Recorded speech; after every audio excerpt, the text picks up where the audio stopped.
오늘은 아까 광고 시간에 말씀드린 것처럼 우리 종료주일이고 또 이제 고난주일입니다. 그래서 오늘부터 고난주간이 시작됩니다. 토요일까지 이제 고난주간이고요. 그리고 이제 부활주일을 우리가 맞이하게 됩니다. 그래서 우리 이 종료주일이라는 거는 이제 영어로 이제 팜 선데이라고 이렇게 얘기를 합니다. 그래서 예수님께서 예루살렘에 이제 십자가 지시기 전 입성하실 때 그 이제 군중들이 그 종려나무 가지를 꺾어 가지고 이렇게 환호하면서 예수님을 호산나 다윗의 자손이여 그러면서 이제 환영한 것을 우리가 걸어서 이제 종료주일이다 이렇게 얘기를 합니다. 근데 이제 이렇게 환영하던 군중들이 5일 뒤에는 뭐라 그럽니까?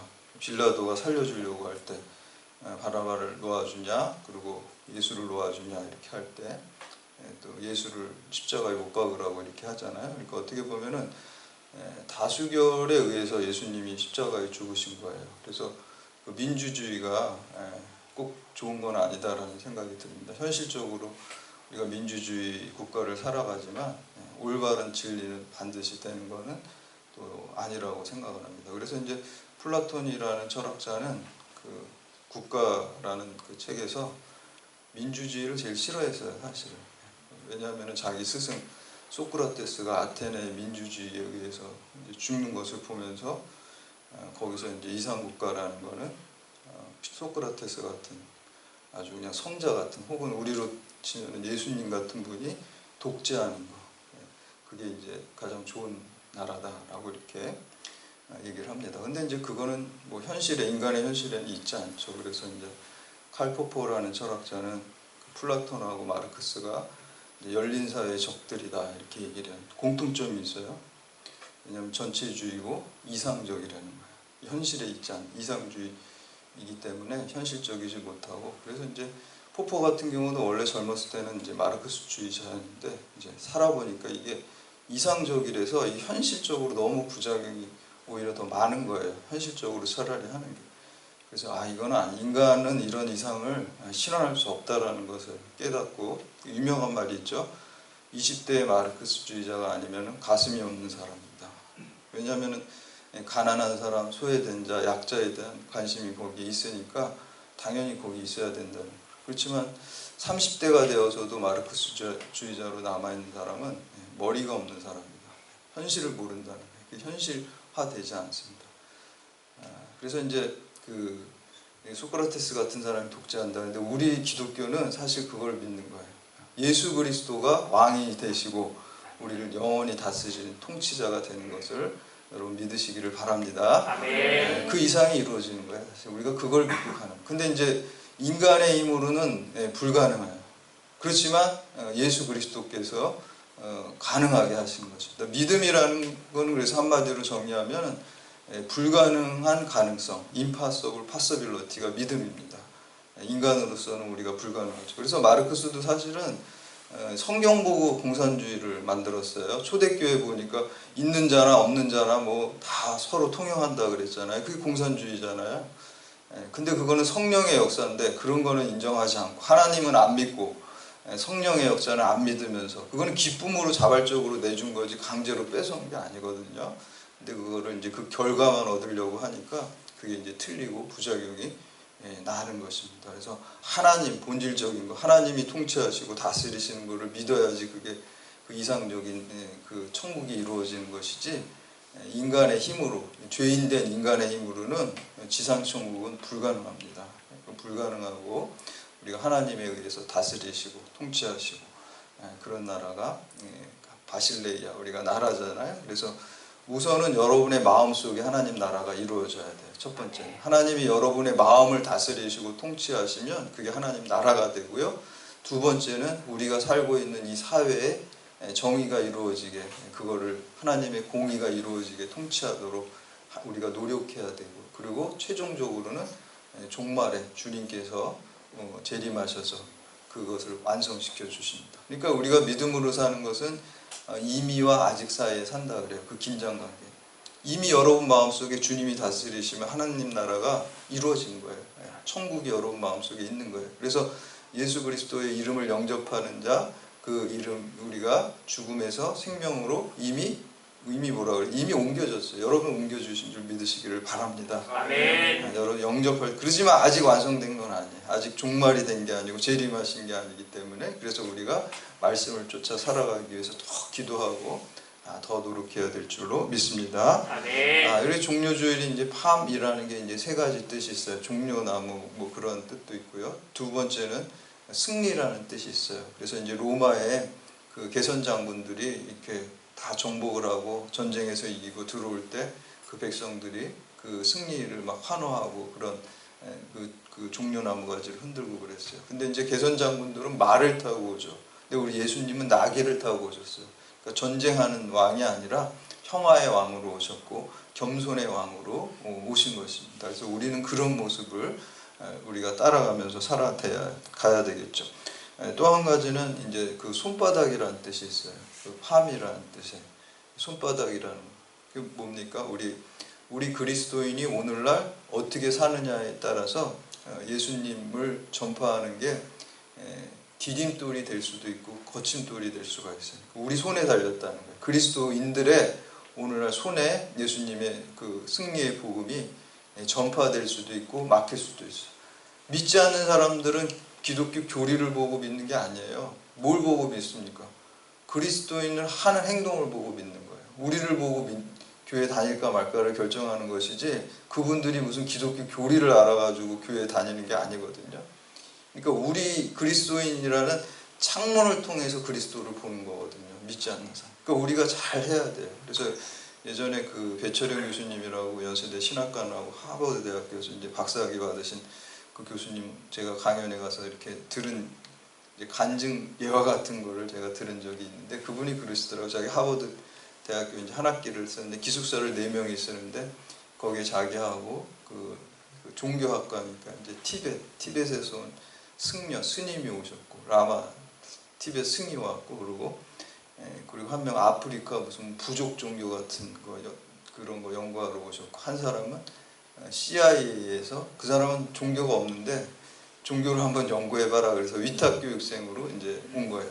4시서 한 방을 쓰는데 그 방에 화장실이 있어요. 그러니까 화장실이 있으니까 화장실 청소를 해야 되잖아요. 그래서 4명이서 당번을 정해서 돌아가면서 하자고 이렇게 이제 정했어요. 근데 이 교수님이 나는 빼줘라. 나는 여기 화장실 대신에 쓰지 않겠다. 학생회가 화장실 쓰겠다. 이렇게 이제 약속을 했어요. 그래서 이제 빼줬어요. 여기 화장실 쓰지 않는 거로, 기숙사 화장실, 자기 방에 화장실. 그런데 이제 보니까 그 밤중에 새벽 1시에 갑자기 화장실 가고 싶은 거예요. 그러면 약속을 지켜야 되잖아요. 학생회가 가야 되잖아요. 다 자고 있으니까 몰래 그 화장실을 쓴 거예요. 그러니까 약속을 안 지켰죠, 그리스도인 대표인데 지금. 그래서 그냥 몰래 썼어요. 밤에 그렇게 급할 때는. 낮에는 물론 안 썼겠고요. 그리고 이제 한 학기 다 끝나고 가는데 그 CIA에서 온 그 종교가 없는 사람이죠. 그 사람이 야, 이제 우리 한 학기 잘 쓰고 이제 헤어지는데 내가 좀 할 말이 있다 그래. 그러면서 할 말이, 나보고 이제 종교를 가지라 그러면 어떤 종교를 갖겠냐 이렇게 물어보면서 하는 말이, 나는 저 아프리카에서 온 저 종교는 안 갖겠다. 걔는 자기 당번 때도 청소 한 번도 안 하고 그냥 지저분하게 거기다가 막 화장실 해놓고 치우지도 않고, 그래서 완전 더러워질 것 같다, 제 종교 믿으면. 그리고 두 번째는 난 기독교 안 하겠다. 저 보니까 밤에 몰래 가는 거 내가 봤다. 그리고 자기 당번 얍삽한 거죠. 그러니까 난 기독교인 안 되겠다. 저기 보니까 기독교인 하는 거 보니까 나보고 종교 가지라면은 티베트 불교를 내가 갖겠다. 왜냐면 이분은 자기가 당번 아닌 때도 거기를 반들반들하게 닦아놓고 향까지 펴가지고 아주 그냥 거기 그냥 너무너무 무슨 레스토랑 같이로 그냥 화장실을 혼자서 그렇게 계속 청소를 해서 만들어 놓은 거예요. 자기 당번 아닌 날도 희생적으로. 사실 그 기독교인들이 해야 되는 거 아닌가요? 우리가 희생해서 십자가의 정신으로 내 순서가 아니더라도 그걸 기쁜 마음으로 희생하면서 해야 되는 거예요. 그게 우리가 어떻게 사냐에 따라서 우리 그 예수 그리스도를 믿을 수도 있고, 우리가 디딤돌이 될 수도 있고, 장애물이 될 수가 있습니다. 팜이라는 게, 종료라는 게 우리 손바닥이라는 뜻이 있습니다. 그래서 우리가 믿음 생활을 잘 해야 될 줄로 믿습니다. 특히 이제 오늘 본문은 예수 그리스도의 이제 십자가 죽음을 미리 예표한다고 볼 수 있는 나사로의 죽음과 또 살리심에 대해서 나오고 있습니다. 물론 이제 나사로는 살았지만 다시 또 죽었죠. 이걸 이제 소생이라고 그래요. 그렇지만 그것이 이제 예수 그리스도께서 장차 사망 권세도 이기시는 부활을 미리 그림자처럼 나사로의 이 사건을 통해서 우리에게 보여주고 있습니다. 그래서 오늘 말씀을 통해서 우리가 십자가의 신앙과 부활의 신앙을 새롭게 결단하는 여러분들 되시기를 주님의 이름으로 축원합니다. 첫 번째는 우리가 불신앙의 돌을 옮겨 놓을 때 기적의 역사가 일어납니다. 우리 38절 39절 말씀 함께 봉독합니다. 시작. 이에 예수께서 다시 속으로 비통히 여기시며 무덤에 가시니 무덤이 굴이라 돌로 막았거늘 예수께서 이르시되 돌을 옮겨 놓으라 하시니 그 죽은 자의 누이 마르다가 이르되 주여 죽은 지가 나흘이 되었으며 벌써 냄새가 나나이다. 아멘. 예수님 당시에는 무덤은 이쪽 나라는 이렇게 석회질이기 때문에 동굴이 많고 이렇게 금세 이렇게 파져요. 그래서 땅에다가 이렇게 묻는 게 아니라 그냥 천연 동굴 같은 데다가 그냥 시신을 이렇게 안치해 놓고 돌침대 같이 해가지고 거기다 시신을 눕혀 놓고 향품 같은 경우를 이렇게 뭐라 그럴까 미라같이 붕대같이 이렇게 전신을 다 쌓는 거예요. 그렇지만 이제 뭐 이집트 같이 무슨 미라를 이렇게 딱 부패하지 않게 하지는 않고 그냥 그 약품만 처리해가지고 이렇게 시신을 올려놔요. 그런데 그렇게 되면은 한 4일이 지나면 이제 썩기 시작하잖아요. 그래서 이제 이 사람들은 3일까지는 좀 기대를 가졌어요. 이제 3일까지는 그 영혼이 자기 시신 옆을 떠나지 않는다고 믿었어요. 이때 유대인들. 그래서 거기를 떠돌다가 좀 다시 소생할 기미가 있으면 다시 들어가서 살아나려고 하는데 4일째가 되면 이제 포기하고 간다는 거예요. 왜냐하면 육신이 썩기 시작하니까.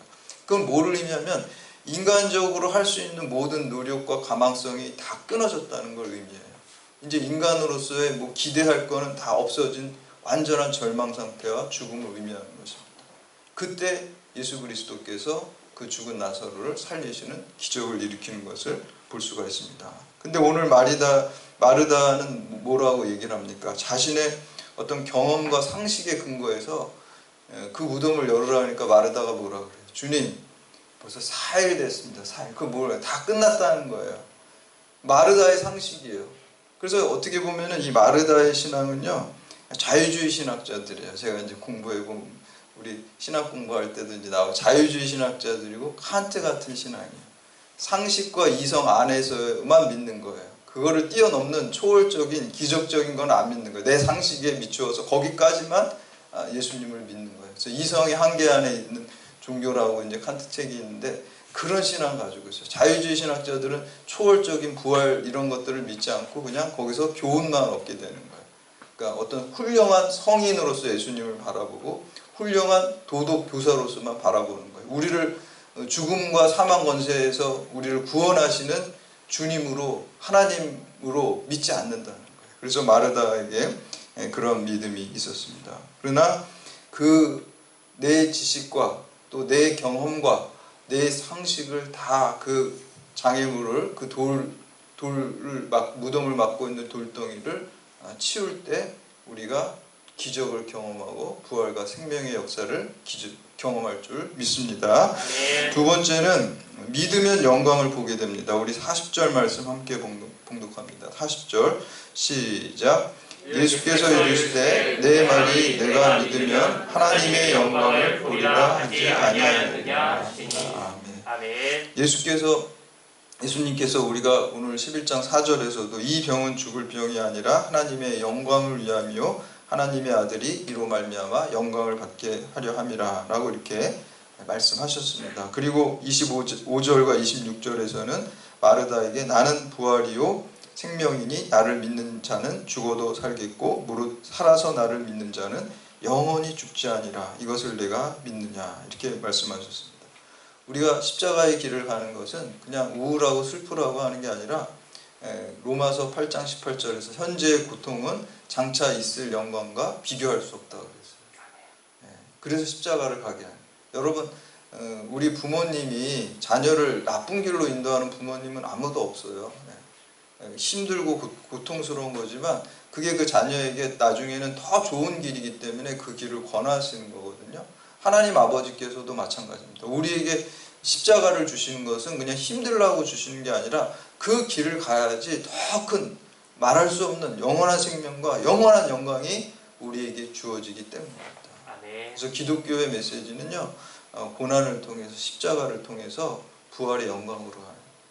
여러분, 우리가 살아온 경험만 봐도 그렇잖아요. 우리가 기독교 모른다고 그러고 기독교 신앙이 없다고 그냥 전제하더라도 우리가 고난이 있고 아픔이 있을 때 우리가 더 성숙해지고 뭔가 깨달음을 얻게 되잖아요. 그냥 일반적인 그냥 인생을 사는 사람도 그렇습니다. 마찬가지로 기독교는 십자가의 고난을 통해서 우리가 그 고난에 동참할 때 또 주님의 말씀을 쫓아 살아가는 것은 십자가의 길이잖아요. 우리가 지금 뭐 물리적으로 박해받고 그런 나라에 살진 않잖아요. 종교의 자유가 있는 나라지만 십자가를 진다는 게 뭡니까? 주님을 따를 때 날마다 자기 십자가를 진다는 것은 내 죄악된 욕망이 죽는 거예요. 내 죄악된 자아가 죽고 뭘 따라갑니까? 예수 그리스도의 삶을 따라가고 이 하나님의 말씀을 따라가는 게 그게 십자가의 길입니다. 순종의 길이 십자가의 길이잖아요. 내가 하고 싶은 거 많고 내 욕망이 있는데 그거 안 하는 거, 그거 죽는 거, 그거 죽이는 거예요. 십자가에 못 박는 거예요. 그게 십자가에 우리가 죽는 것입니다. 그리고 주님의 말씀에 순종하는 것, 그럴 때 우리에게 큰 영광, 부활의 영광과 또 영생의 영광이 우리에게 있을 줄로 믿습니다. 아멘. 그래서 우리가 부활신앙에 대한 확고한, 그리고 예수님께서 이렇게 의도적으로 지체했던 거는 이들이 단순히 이제 빨리 오셨으면 그냥 병자 고치는 기적으로 끝났을 텐데 4일이라고 그냥 완전히 이제 포기한 상태에서 인간이 할 수 있는 모든 게 다 끝났을 때 이 죽은 자 나사로를 살리심으로 말미암아 거기에 있는 제자들과 마르다 마리아와 그것을 목격한 모든 사람들에게 부활의 신앙을, 더 큰 신앙을 주시기 위해서 더 큰 고통을 주신 것을 볼 수가 있습니다. 그래서 우리가 산이 높을수록 골이 깊다 그러잖아요. 높은 산은 계곡이 깊어요. 빌딩도 마찬가지죠. 높이 세울수록 밑으로 많이 파야 돼요. 조금 올리는 데는 조금만 파면 돼요. 근데 높이 올리면은, 높이 올릴수록 그 밑으로 더 많이 파고 고난이 많이 있게 됩니다. 그래서 제가 예전에 힘들 때 하나님한테 그렇게 기도한 적이 있어요. 저는 그냥 조그맣게만 쓰세요. 그러니까 고난 너무 깊게, 조그맣게 쓰시라고 그랬는데 이렇게 너무 이제 크게 쓰시려면 고난이 더 막 많아야 되니까 힘들잖아요. 그래서 너무 크게 쓰시지 말라고 그렇게 이제 기도해요. 크게 쓴다면 더 고난이 이제 많을 수밖에, 밑으로 많이 파야 되는 것처럼요. 그래서 큰 고난이 우리에게, 고난이 있을수록 여러분 그렇게 하나님이 나를 크게 쓰시나 보다 이렇게 이제 믿을 수가 있는 것이죠. 그래서 어떤 그 청교도 목사님은 부활신앙에 대해서 이렇게 말하고 있어요. 우리가 내일 아침에 침대에서 깨어날 것이라는 믿음보다 종말에 부활할 것이라는 것이 더 확실합니다. 맞는 말이죠. 여러분, 우리가 오늘 밤에 집에 가서 주무실 때 내일 당연히 뭐 깨어나겠죠. 근데 100%는 아니에요. 100%는 아니에요. 엄밀히 말하면. 왜냐하면 갑자기 자다가 뭐 호흡이 탁 멈출 수도 있고, 심장마비, 무호흡증으로 죽을 수도 있고, 무슨 지진이 일어나가지고 우리가 죽을 수도 있고, 강도가 들어와서 죽을 수도 있고, 그 가능성이 희박하지만 없는 건 아니거든요. 죽을 수 있어요. 근데 부활은요, 우리가 예수 믿는 자들이 종말에 부활한다는 거는 100% 확실하다는 거예요. 100% 확실하다. 우리가 죽으면 예수 믿음, 하나님의, 주님의 약속이기 때문에 우리가 부활하는 거는 확실하다라고 이렇게 말하는 것을, 우리가 믿을 때 부활의 영광을 보게 되는 것입니다. 마지막으로 세 번째, 하나님의 뜻이 이루어질 것을 믿고 감사하면서 선포하시기 바랍니다. 우리가 이제 기도생활, 신앙생활은 어떻게 보면 기도생활입니다. 근데 기도생활을 하는데도 우리가 사실 기도를 제대로 올바르게 못할 경우가 많이 있어요. 그래서 응답되지 못하는 때 기도해도 소용없다, 막 이런 것만 체험하고 이렇게 될 때가 있어요. 근데 우리가 기도를 잘못하기 때문에, 기도의 원리를 모르기 때문에 괜히 수고는 하고 그냥 헛수고하는 경우가 많이 있어요. 그래서 기도 응답의 4가지 4단계 원리. 첫째는 하나님의 뜻을 분별하면서 기도를 해야 돼요. 하나님의 뜻이 이루어지기를 위해서 기도를 해야지 내 뜻이 이루어지기 위해서 기도하면 안 된다는 거예요. 여러분 어린아이가, 여러분 유치원 다니는 아이가 여러분한테 만약에 자녀가 유치원 다니는 자녀가 있는데 엄마 아빠 저 칼 주세요 막 이렇게 부엌에 칼 주세요 이러면 칼 주나요? 절대 안 주죠. 그거 주면 걔가 위험하니까.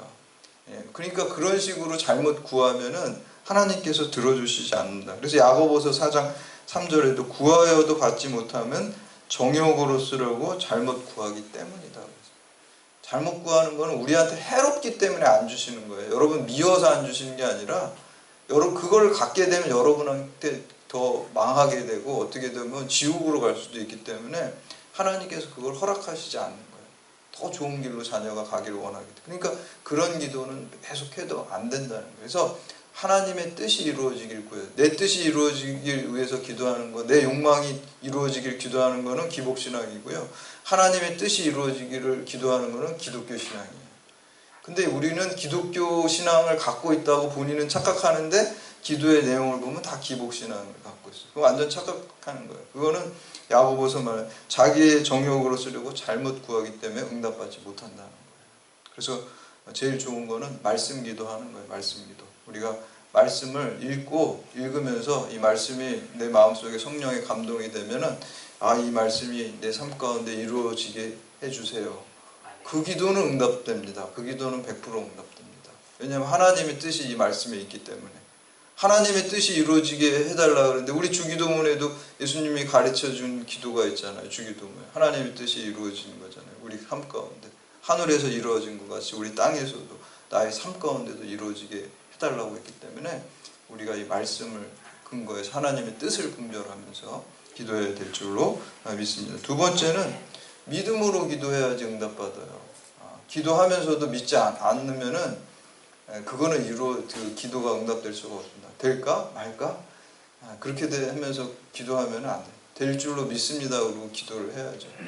하나님의 약속과 성취는 두 개가 아니라 그랬잖아요. 한 개라 그랬잖아요.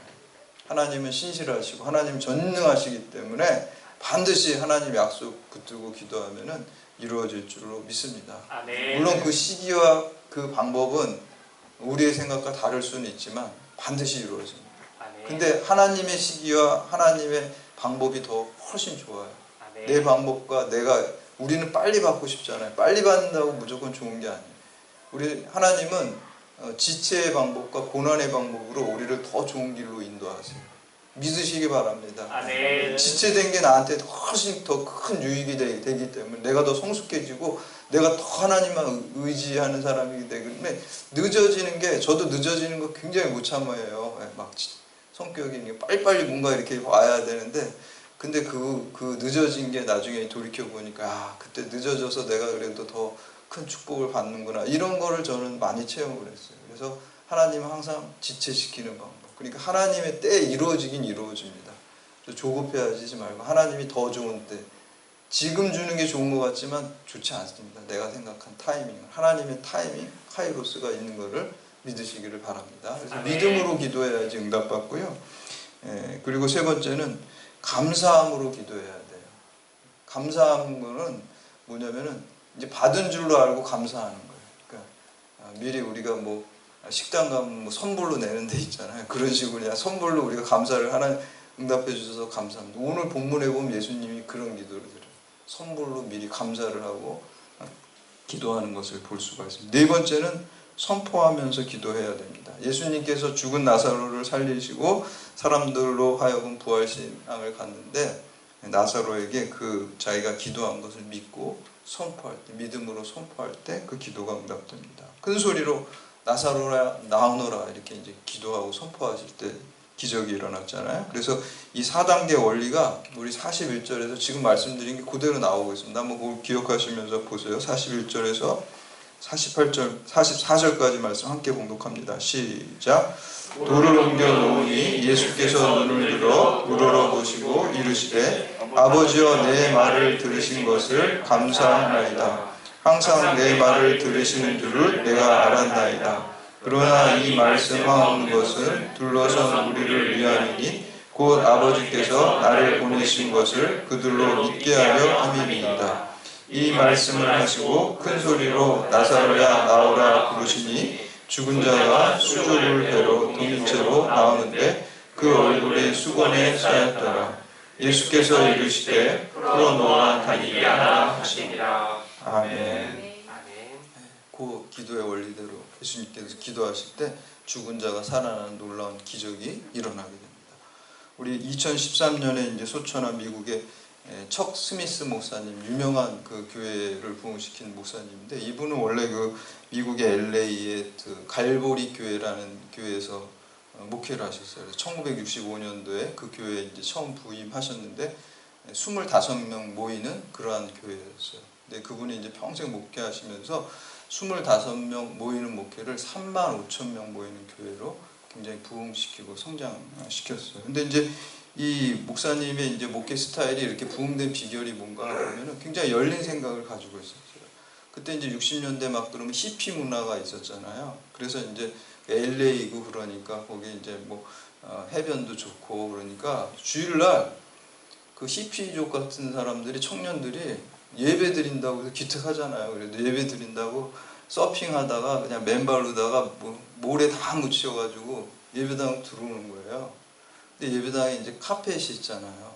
그러니까 교회 이제 장로님들 뭐 이런 분들이 모여가지고 그 카펫 다 들어워지는데 그 저기 히피 뭐 그 청년들, 맨발로 들어오는 청년들은 밖에서 그냥 예배 드릴 수 있도록 이렇게 입장하지 못하도록 하자고 이렇게 안건을 냈어요. 그러니까 이제 척 스미스 목사님, 그게 무슨 얘기냐고, 카펫을 다 치워버리자고 이렇게 열린 마음으로 이렇게 했습니다. 그래서 그런 또 마인드를 가지고, 믿음을 가지고 있었기 때문에 그 교회가 부흥되기도 했고요. 하나 그 터닝 포인트가 된 사건이 거기에 있었어요.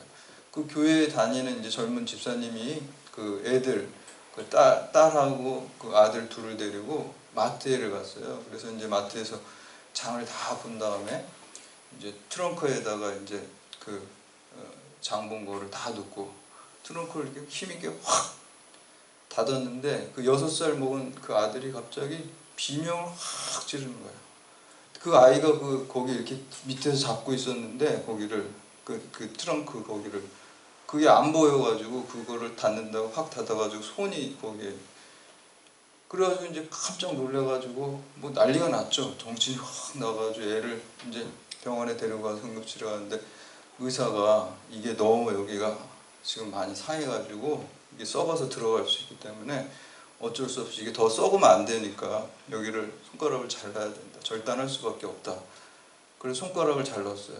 그런 다음에 이제 목사님한테 전화를 했죠. 그 병원에서 그런 사고를 당해서. 그러니까 이제 목사님이 그 척 스미스 목사님이 이제 만사를 다 제껴놓고 이제 그 병원으로 달려가신 거예요. 그래서 이제 예배를 드리고 기도를 이렇게 하면서 이제 위로를 해줬어요. 그 집사님한테. 이게 말할 수 없는 큰 고통인데 이 고통 가운데도 우리가 알 수 없는 하나님의 또 뜻이 있을 것입니다. 이렇게 이제 위로를 해줬어요. 근데 그 집사님이 의외의 반응을 했어요. 목사님, 저는 그 히브리서 11장에 뭐 믿음은 바라는 것들의 실상이라고 했는데 저는 우리 아들 손가락이 다시 자랄 것을 믿습니다. 이렇게 얘기를 하는 거예요. 그래서 이 목사님이 속으로 나도 그 본문으로 설교는 했지만 이 집사님이 현실적인 그 생각을 잘 못하시는구나. 그렇게 이제 혼자 생각을 하신 거예요. 아무리 뭐 기적을 일으킨다 그러지만 그 잘라진 절단된 손가락이 지금 다시 자라난다고 믿는다 그러니까 그 목사가 또 그게 말이 됩니까? 이렇게 얘기할 수는 없는 거잖아요. 그리고 그냥 이렇게 아무 말도 못 하시고 그 신방을 마치고 이제 돌아오셨어요. 그리고 이제 며칠이 지났는데 그 엄마가 이제 그 딸하고 그 아들하고 이제 잠깐 집에다 두고 잠깐 외출을 했어요. 그래서 그 동생이 이제 붕대 이렇게 감았겠죠. 손을 잘랐으니까. 그래서 그 누나한테 이렇게 동생 손이 붕대도 받고 이랬으니까 이렇게 뛰지 말고 이렇게 좀 잘 데리고 있어라. 잠깐 나갔다 오겠다. 그리고 이제 엄마가 나가자마자 애들이 뭐 말 듣나요? 그냥 나가자마자 그냥 막 침대에서 팡팡팡팡 뛰다가 그 다친 그 아들이 6살 먹은 아들이 이 침대 밖으로 떨어졌어요. 떨어지면서 그 다친 손가락을 짚었는데 붕대가 풀린 거예요. 그러니까 이 누나가 깜짝 놀래가지고 이제 혼나니까 엄마한테 막 해서 다시 감싸주려고 그러는데 그 손이 나왔어요. 그러니까 그 동생이 누나 나 손가락이 자랐어 그러니까 실제로 자라는. 그래서 이제 엄마가 이제 와가지고 그 얘기를 듣고 이제 너무 놀란 거예요. 진짜 손가락이 이제 자라났어. 그래가지고 이제 목사님한테 연락을 해서 그 얘기를 드렸어요. 그러니까 이제 목사님이 이번 주일에 그 아들을 데리고 그 대예배 어른 예배 이제 예배를 참석해라. 그 애를 데리고 그렇게 얘기를 했어요. 그런 다음에 이제 그 목사님이 대예배 시간에 그 자초지정을 쭉 얘기를 하고 본인이 이제 회개를 한 거예요. 내가 사실 그렇게 얘기했을 때 나는 믿지 못했다. 근데 난 그걸 회개하고 주님께서 믿을 때 기적을 일으켜 주시는 것을 내가 믿게 됐다라고 이렇게 회개를 하는데 그 다음부터 이제 그 교회에 놀라운 부흥의 역사가 일어났다는 거죠. 그런 믿음은 본인이 믿음이 이제 바뀌었고 교인들도 그걸 보고 그 교회가 크게 성장하는 놀라운 역사가 일어났다라는 것입니다. 이 아이의 엄마는 마르다와 같이 어떤 경험과 자기의 상식에 주님의 능력을 가둬두지 않았습니다. 그 무덤 사이에 막혀있던 그 돌을 치웠습니다. 주님께 모든 것을 내어 맡길 때 그 놀라운 기적이 생명의 역사가 일어난 줄로 믿습니다. 아멘. 오늘 여러분과 주님 사이에 가로막고 있는 어떤 경험과 또 상식과 불신앙들의 돌을 치우고 오직 부활이요 생명이신 예수님만 바라보고 하나님의 뜻을 구하고 우리가 믿고 감사하고 선포함으로 우리가 죽은 나사로가 살아난 것 같은 기적이 오늘 여러분의 삶 가운데 임하고 주님의 영광을 보고 그 기적과 영광에 증인된 삶을 사는 여러분들 다 되시기를 주님의 이름으로 축원합니다. 아멘. 이제 다 같이